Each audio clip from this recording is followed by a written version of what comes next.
Alright, we're going to go ahead and put this locked diff back together.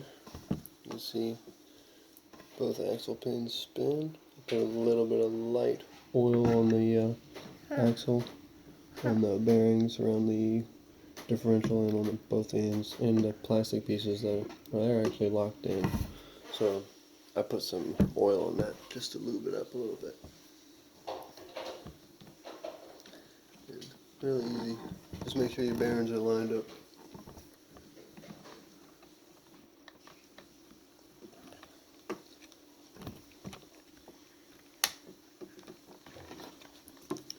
And I like to use the end caps to just hold everything together.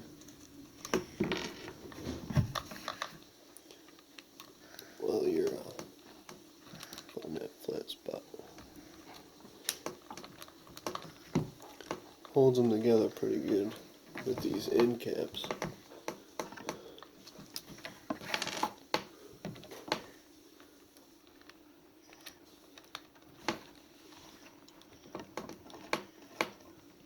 If I can get that flat spot. There it is. There's a flat spot on there you gotta line up.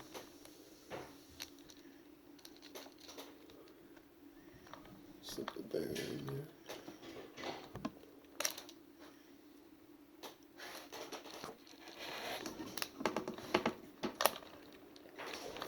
Right.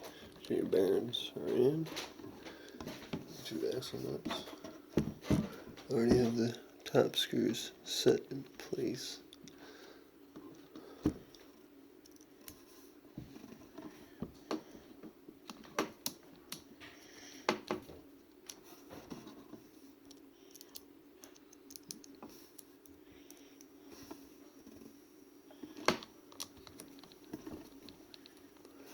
I'm going to go ahead and finish this up. Alright, it's just the 4 screws here, here, here, here in the back, and then the 2. I just detached the rear section of the 4-link suspension. I didn't even detach the front section of the differential. It didn't even need to come off, so I just left the drive axle and everything, the drive shaft. I left all that on, so all I have to do is take the rear casing off, and the whole disc just came right apart, leaving the rest of the assembly, like the suspension and everything. I didn't have to touch that. It saves a lot of time. You just don't have to take all that extra stuff apart. And these screws, it's just plastic, so don't overdo it.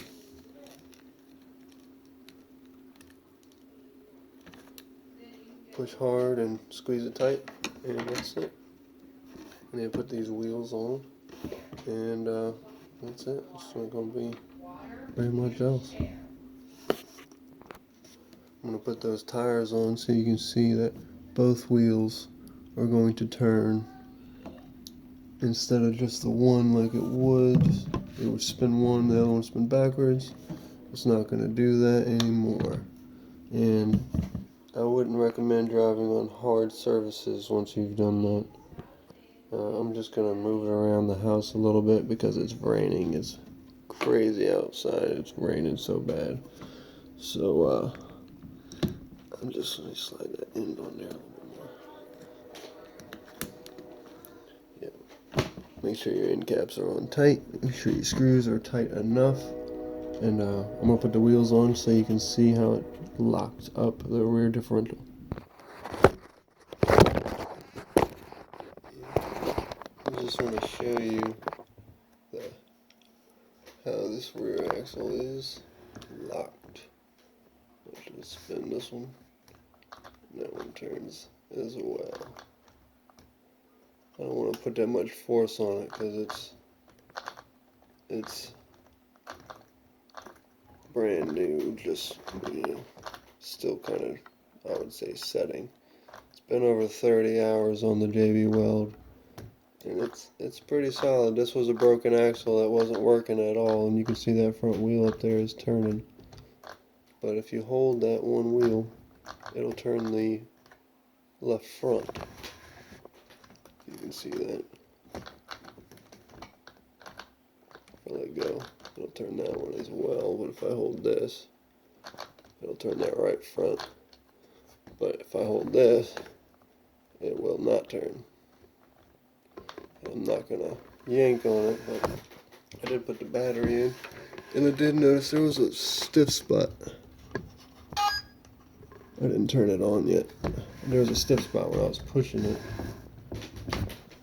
Grab the remote.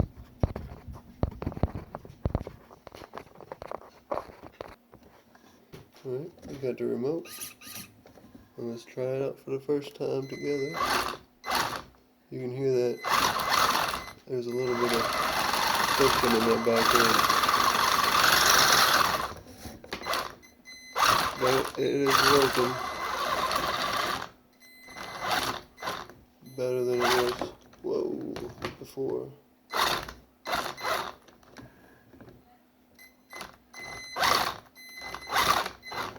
It does not give up.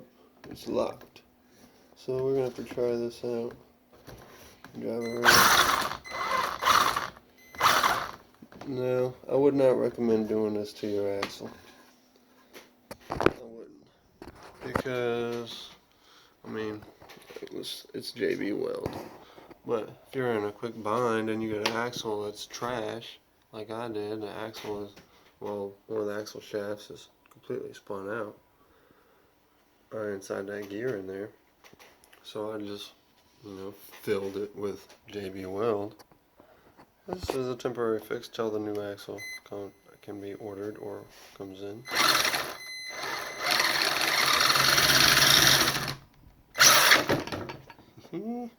Alright, I'm going to pause this and we can get it on the ground.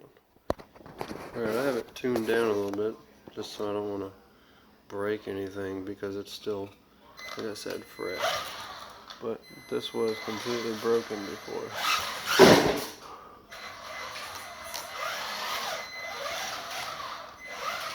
Sorry, I'm driving with one hand. I went to hit reverse.